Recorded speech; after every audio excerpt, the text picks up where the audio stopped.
All right, in this episode, we're talking about when to add that second or third booking channel.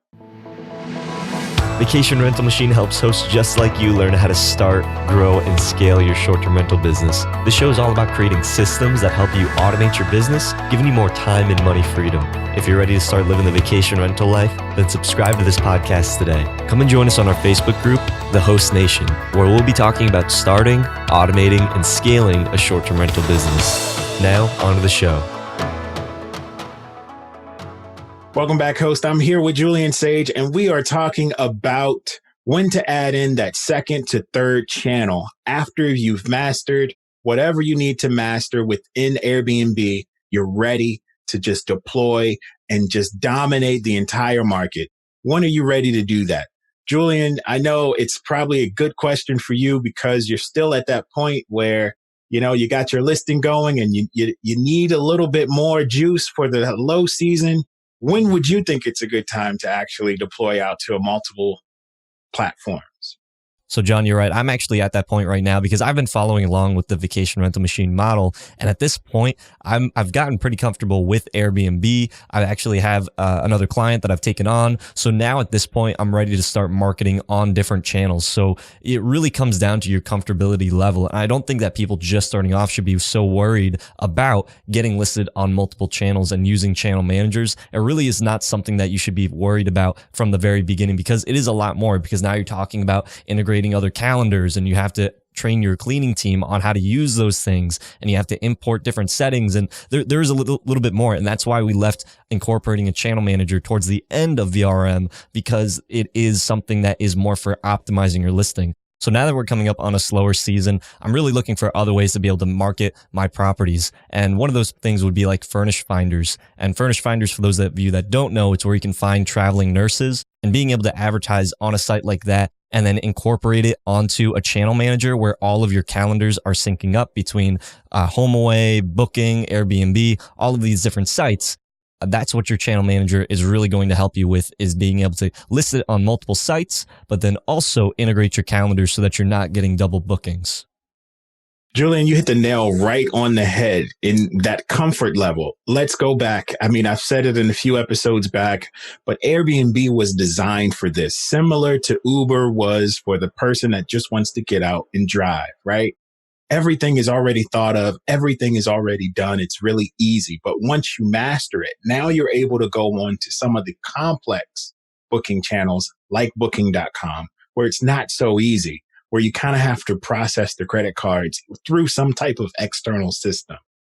PMSs, channel managers, the ones that do a lot of those things all in one, they can handle all of that for you. So it's really important to, when you get to that point, when you want to spread out, that you have the good channel manager in front of you. That's either going to be Lodgify or Hostfully or whatever it is. Get it.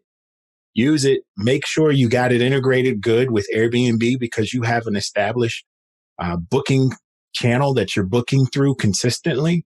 Then go ahead and reach out and install or link up to all of those other booking channels like HomeAway, Vrbo, whether it's TripAdvisor, whoever you want to go to next.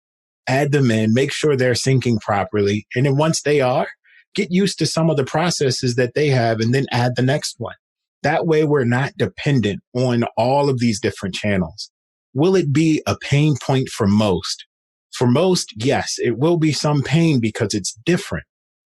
Having to process credit cards and then you run a card and it gets declined, or it says something, like an error.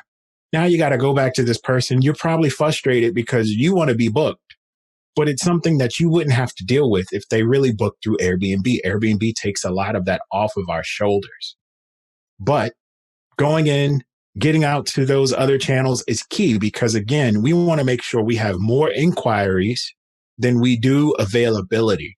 We want to make sure people are seeing our site, people are seeing our listing and just want to book with us. Right? So that means you might have to spread out on different platforms. It's not a bad idea. Don't be scared to go off of Airbnb. And that's when you need to say, hey, I don't have an Airbnb business, right? We have a short-term rental business. What that means, we're not hinging everything on Airbnb. We don't care. We just want to use them as a marketing channel, similar to just posting an ad on Facebook and hoping people like our page.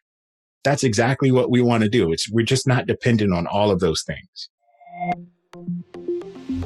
So question of the day, what's your second booking channel? Is it HomeAway, Vrbo, Booking.com? Leave it in the comments section down below. Until next time, Host Nation, keep on hosting. How do you want to go with this episode?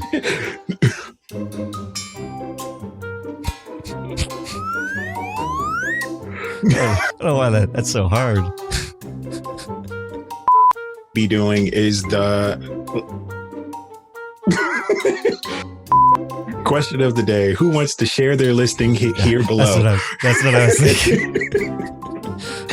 You should say that. Hope you hosts found value in this episode. If you did, please go on over to iTunes and leave us a review, as that would greatly support the show. If you'd like to connect with John, the community, and I, then go on over to our Facebook group, The Host Nation. Talk to you hosts in the next episode. Keep on hosting.